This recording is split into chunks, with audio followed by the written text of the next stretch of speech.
오늘 우리에게 주시는 하나님 말씀은 구약성경 하박국서 2장 1절에서 4절 말씀입니다.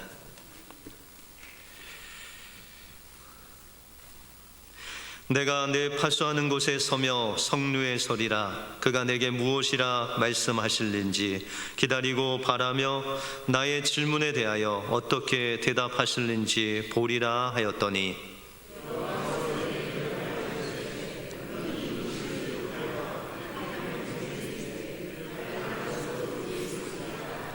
이 묵시는 정한 때가 있나니 그 종말이 속히 이르겠고 결코 거짓되지 아니하리라. 비록 더딜지라도 기다리라. 지체되지 않고 반드시 응하리라. 보라, 그의 마음은 교만하며 그의 속에서 정직하지 못하나 의인은 그의 믿음으로 말미암아 살리라. 아멘. 우리 옆 사람들과 이렇게 한번 인사하겠습니다. 참 아름다우십니다.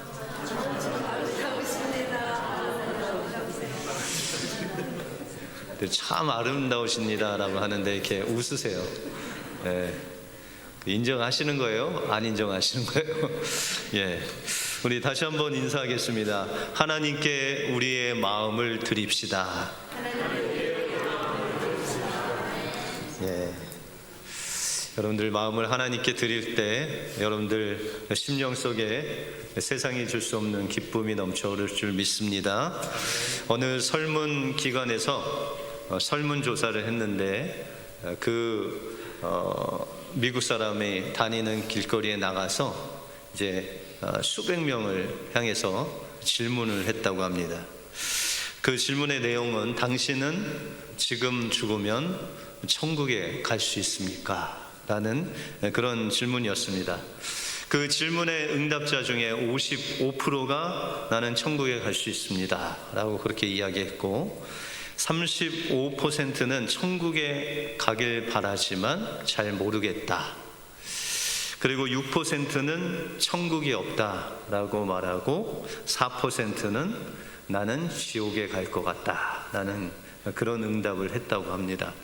그래서 다시 이제 설문조사를 했는데 그 55% 천국에 갈 수 있다라는 사람을 대상으로 다시 설문조사를 했습니다. 그래서 그들에게 질문하기를, 당신은 어떻게 천국에 갈 수 있습니까? 라고 그렇게 다시 물었다고 합니다. 그랬더니 60% 1위가 나왔는데 그 대답은, 나는 기본적으로 착하기 때문에 천국에 갈 수 있습니다. 예, 웃으시는 분들은 다 착하신 분들이 좋아하시네요. 예, 그리고 다음에는 15%가 나는 나의 삶에 최선을 다하기 때문에 천국에 갈 수 있다.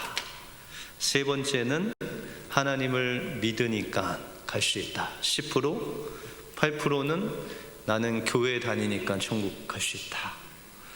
또 그 다음으로는 나는 십계명을 지켜서 천국 갈 수 있다.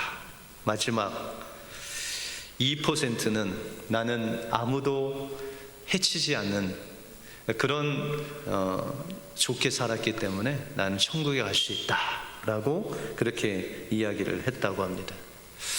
제가 생각하기에는 이 55% 안에 드는 사람들 중에 한 10% 정도 천국에 갈 것 같습니다. 여러분들 어떠하시죠?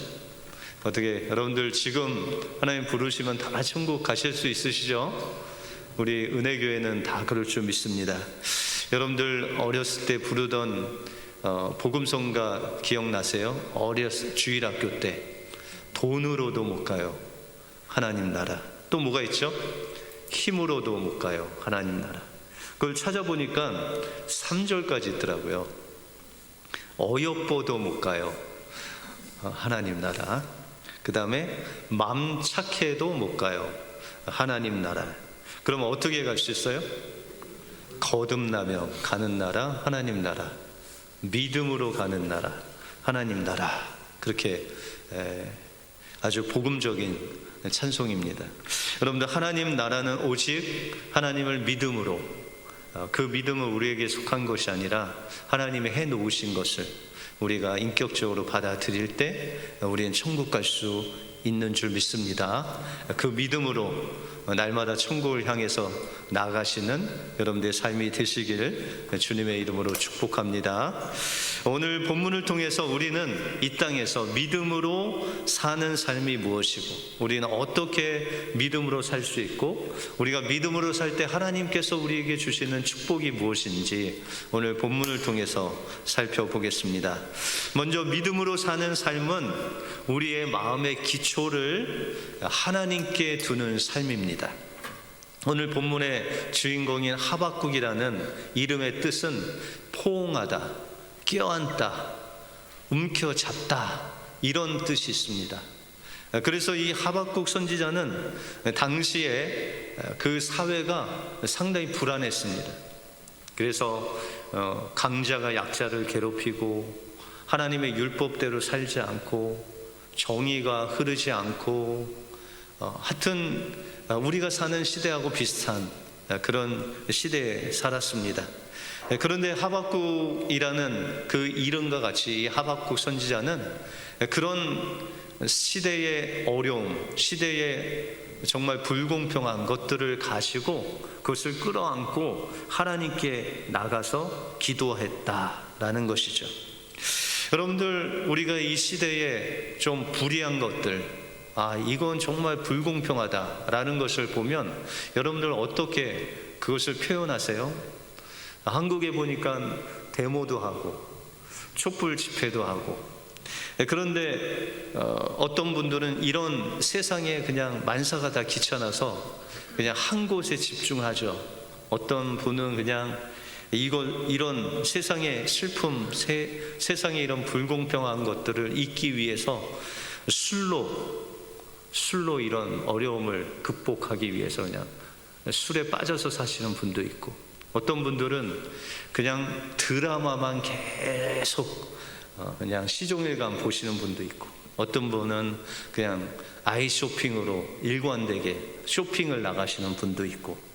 그런데 우리의 마음이 세상 어디에도 둘 곳이 없다는 것이 우리의 현실이다라는 것이죠. 근데 이 하박국 선지자도 그 시대를 보면 그의 마음 둘 곳이 없었는데, 그의 마음을 그 세상에, 둘 곳 없는 세상에 두지 않고 온전히 하나님께 두었다라는 것이죠. 그래서 그는 이 모든 그런 불공평한 것, 정말 불의한 거를 끌어안고 그의 이름과 같이 하나님께 기도함으로 나갔다라는 것입니다. 그래서 오늘 1절에 보시면, 내가 내 파수하는 곳에 서며 성루에 서리라. 그가 내게 무엇이라 말씀하시는지 기다리고 바라보며 나의 질문에 대하여 어떻게 대답하실는지 보리라 라고 그렇게 말씀하고 있습니다. 우리 하박국서 1장 2절에 보시면 이 하박국이 하나님 앞에 기도하는 내용이 나옵니다. 여호와여, 내가 부르짖어도 주께서 듣지 아니하시니 어느 때까지이니까? 내가 강포로 말미암아 외쳐도 주께서 구원치 아니하시나이다. 어찌하여 내게 죄악을 보게 하시며 패역을 눈으로 보게 하시나이까? 라고 하면서 이 하박국이 그 시대의 아픔을 가지고, 하나님, 이 코로나 언제까지입니까? 이 코로나로 인해서 경제가 이렇게 어려운데 어느 때까지입니까? 라고 하면서 시대의 아픔을 끌어안고 하나님 앞에 나가서 부르짖었다는 것. 그런데 부르짖는 그곳에 멈추지 아니하고 오늘 1절에 보시면 그 기도한 것에 대해서 하나님께서 어떻게 응답하실지 기대하고 기다리며 하나님 앞에 나아갔다라고 그렇게 말씀하고 있습니다. 여러분들, 하박국 선지자는 그의 마음을 세상에 두지 않았어요. 그렇다고 해서 그는 무조건 믿는 사람들은 무조건 고난을 참아야 된다 이렇게 하지 않았어요. 어떤 어려움이 올 때 믿는 사람들은 그냥 믿음으로 이겨나가야지 라고도 하지 않았다라는 것이죠. 여러분들, 고난이 오면 믿음으로 견뎌야 되죠. 그런데 하박국 선지자가 하나님 앞에 외치는 거예요. 하나님, 이 시대 또 이 나라가 하나님의 선민인데 어떻게 이렇게 죄악이 제 눈에 이렇게 보입니까? 어떻게 이렇게 불공정하고 불의한 것들이 이렇게 보입니까? 하나님, 저 사람들이 하나님의 사람이라고 믿는 사람이라고 하면서도 저렇게 약자를 괴롭히는 것을 보시고 그냥 왜 놔두십니까? 어떻게 보면 불평하는 것 같죠. 그런데 그렇지 않습니다. 여러분들 속에 그런 마음이 있을 때 그 모든 마음을 하나님 앞에 가지고 나와야 된다. 그 하나님 앞에 다 쏟아 부어야 된다는 거죠. 그리고 하나님께서 우리에게 어떻게 응답하시는지를 말씀을 통해서 우리에게 말씀하실 그 응답하시는 하나님을 기대하며 기다리는 것, 그것이 우리의 마음을 하나님께 두는 자의 모습이다라는 것입니다. 마태복음 8장에 보시면 제자들이 예수님과 함께 배를 타고 밤에 이제 그 건너편에 지나가고 있는데 풍랑을 만났습니다.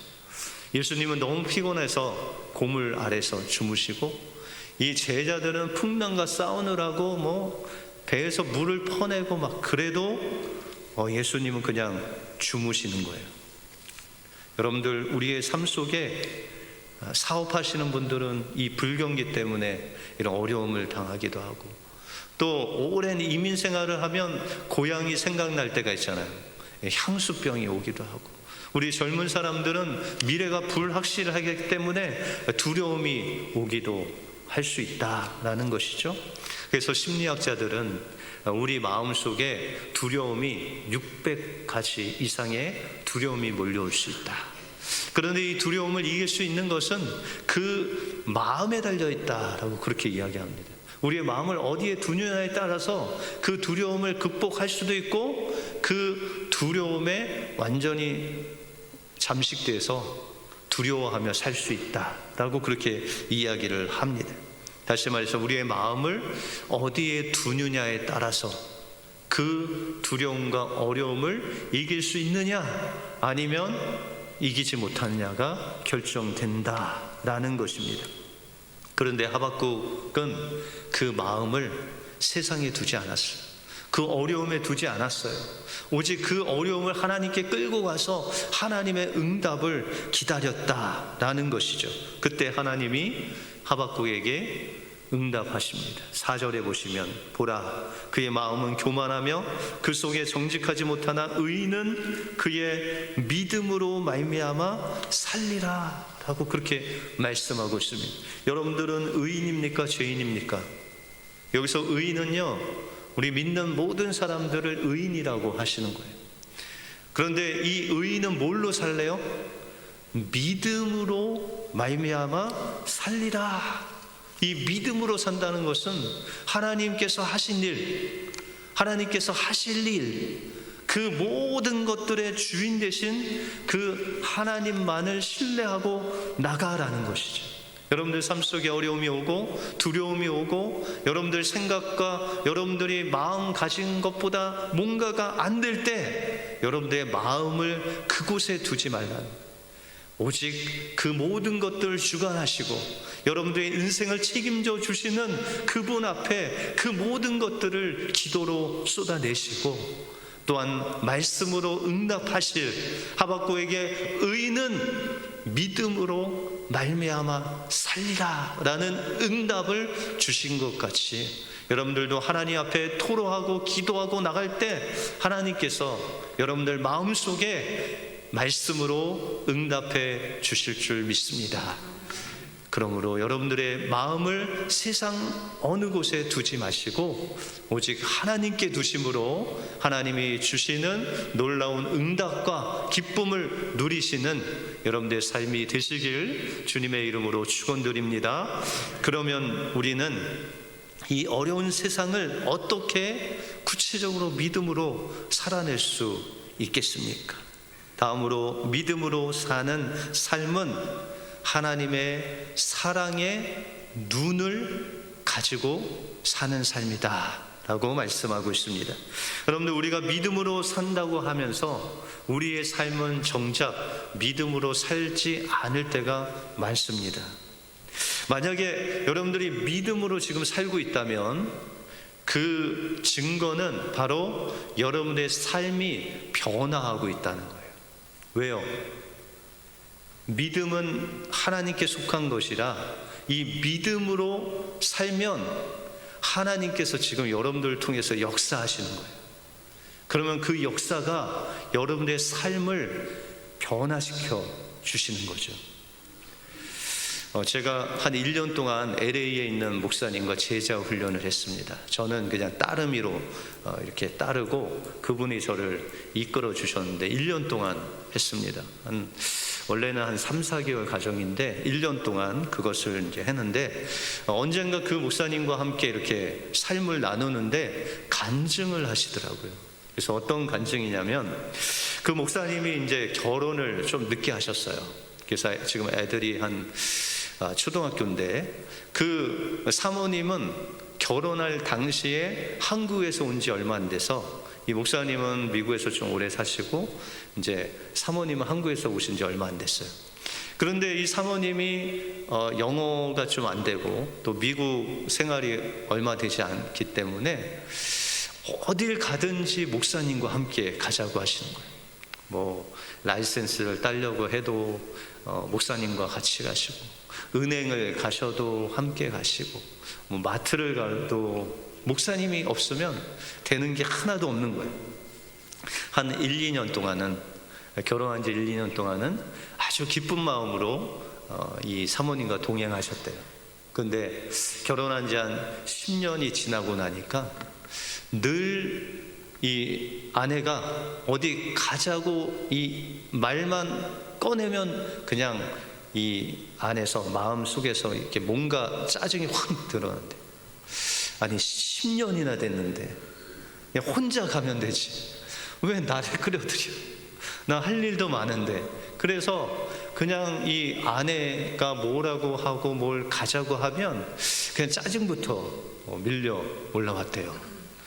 그러나 뭐 그걸 표현할 수 없으니까 하여튼 억지로 그 사모님과 늘 이제 하게 됐죠. 뭐 가게도 가고 마트도 가고 뭐 어디 그랬어요. 그런데 하루는 이 하나님의 제자 훈련을 하는데 서로 복종하다, 서로 섬기는 삶에 대해서 이제 공부를 하셨어요. 일주일간. 그런데 그 섬김의 삶의 기본은요, 사랑이거든요. 사랑하지 않으면 섬길 수 없고 피차 복종할 수가 없어요. 근데 이 목사님이 이제 아내가 또 여보 부르는데 또 짜증이 확 올라오는 거죠. 왜 부르나 오늘 또. 그랬더니 무슨 정비소에 가서 차를 찾아와야 되는데 당신하고 같이 가고 싶다는 거예요. 그런데 갑자기 마음속에 어떤 마음이 드냐면 내가 가장 가까운 이 아내를 사랑하지 않나? 아니 하나님이 섬기라고 했는데 왜 이 짜증이 나올까? 라고 하면서 그 이유에 대해서 하나님께 묻기 시작했대요. 그랬는데 그 마음속에 자기의 교만된 마음이 막 엄청나게 강한 것을 보게 됐어요. 그리고 그 교만함 때문에 자신의 아내를 지금까지 무시하고 짜증내고 막 못마땅해 하고 이런 마음으로 지금까지 산 자기의 그런 행동들이 결혼하고 한 2년 이후부터 쭉 몇 년 동안 시간이 이 아내에게 잘못한 것들이 필름처럼 쫙 지나가면서 이 목사님이 통곡하고 울었대요. 하나님, 제가 아내조차 사랑하지 못하고 이 아내조차에게도 이렇게 짜증내면서 살았는데 하나님, 제가 어떻게 목회를 할 수 있겠습니까? 하면서 그냥 통곡을 하고 하나님 앞에 기도를 했대요. 그러고 나니까요, 아내가 달라 보이더래요. 그래서 아내가 여보 하면 전에는 그냥 경기가 일어났는데 지금은 내가 아내를 위해서 뭐 해줄까? 라는 마음이 막 있더래요. 그래서 아내가 부르지도 않았는데 막 환청으로 자기를 부르는 그런 소리가 막 들리더래요. 언제 나를 불러주실까 하면서 아내가 그러면서 이렇게 아내에게 내가 가겠다고 막 즐거운 마음으로 하니까 아내가 이상한 눈으로 남편을 보더래요. 저 사람이 죽을 때가 됐나, 왜 저렇게 변했나 라는 그런 말하지는 않아도 무언의 말로 그런 표정으로 자기를 보더래요. 여러분들, 우리가 우리의 마음을 주님께 두고 하나님께서 주시는 그 응답을 가지고 살아야 되는데 그 사는 삶을 살지 않을 때가 너무 많다는 거예요. 근데 하나님께서 우리에게 말씀을 주시면 그것을 살 때 그것을 살아낼 수 있는 사랑의 능력을 우리에게 부어주신다는 거예요. 여러분들, 요새 손자 손녀 자랑하는 재미로 사시는 분이 많죠. 어르신들은. 그래서 비디오, 매일 비디오, 사진 이런 거 보니까는 많으시더라고요. 근데 그거 이제 보여주면서도 눈에는 꿀이 막 뚝뚝 떨어져요. 지금 이 손자 손녀들 이렇게 보여주면서도. 근데 여러분들, 믿음으로 산다는 게 그거예요. 그 손자들을 보는 사랑의 그 꿀 떨어지는 눈으로 옆에 있는 남편을 보는 거예요. 그 눈으로 아내를 보는 거죠. 그 사랑으로 사랑하는 거예요. 그러면은 여러분들, 이 하박국 선지자가 하나님 앞에 부르짖었잖아요. 원망조로. 근데 하나님께서 응답하셨잖아요. 그 응답 가지고 이제 세상을 보니까 세상에 바뀐 거 하나도 없어요. 이 남유다 족속이 이제 바벨론에 의해서 망할 때가 가까워졌어요. 죄악이 아주 관영해졌어요.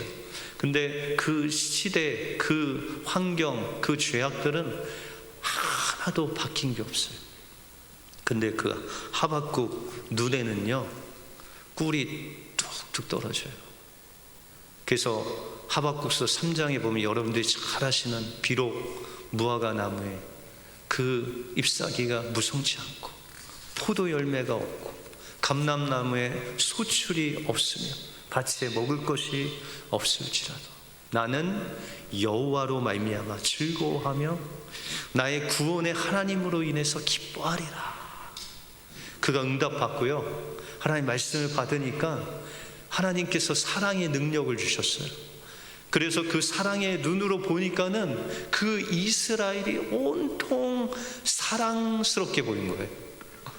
여러분들, 하나님께서 우리에게, 여러분들 하나님께 마음을 두고 하나님께 응답받고 그 말씀으로 세상을 바라보면 하나님의 마음으로 세상을 보게 돼요.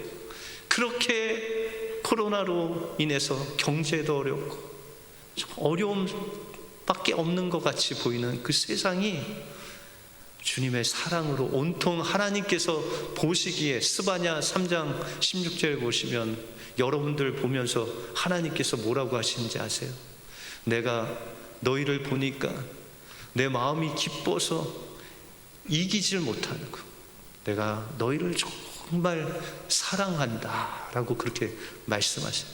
여러분들 봤는데 하나님이 막 기뻐갖고 그 기쁨을 이기지 못하시는 그 정도로 여러분들 사랑하신대요. 그 사랑이 하나님께 마음을 두면 여러분들 마음속에 부어져서 뭘 봐도 사랑스러워. 직장에 가도 그렇게 고춧가루 짓을 하시는 분들도 사랑스러워 보이고, 그렇게 옆에서 그냥 왼수 같은 분들도 그냥 꿀이 뚝뚝 떨어지게 그렇게 사랑스러워 보이고, 어떻게 하면요, 여러분들의 마음을 주님께 두고 주님이 주신 말씀으로 믿음으로 살게 되면 하나님의 사랑의 능력의 시각으로 그것이 다 보인다는 것입니다. 그러므로 믿음으로 산다는 것, 여러분들의 마음을 세상 어디에 두지 아니하시고 온전히 하나님께 두고 여러분들의 기도할 그 모든 대항을 다 쏟아 부으시고 응답을 기다리시고, 응답하시면 그 말씀 붙잡고 주님의 사랑의 마음으로 사랑하고 행하는 그 삶이 바로 하나님이 원하시는 믿음의 삶이다 라고 말씀하십니다. 이 은혜가 여러분들 한 주간 여러분들 삶 속에, 심령 속에 임하시길 주님의 이름으로 축원드립니다. 기도하겠습니다. 하나님 감사합니다. 오늘 하박국 선지자가 하나님 앞에 부르짖은 후에 하나님의 그 응답을 기다리고 바랬을 때 주님께서 말씀하시기를 의인은 믿음으로 말미암아 살리라 라는 말씀의 응답을 받았을 때 그는 하나님을 만났고 하나님의 마음을 경험하고 그 믿음으로 살게 되는 놀라운 변화가 있었습니다. 우리 은혜교회 모든 성도님들 이 어려운 시기에 그 마음을 세상에 두지 아니하고 오직 하나님께만 두고 하나님의 응답을 기다리고 하나님의 응답을 받고 그 주님의 사랑으로 세상을 대함으로 인해서 주님으로 인해서 기뻐하는 우리 은혜교회 모든 성도들 되게 하여 주시옵소서. 모든 것 주님께 감사드리오며 예수 그리스도 이름으로 기도하옵나이다. 아멘.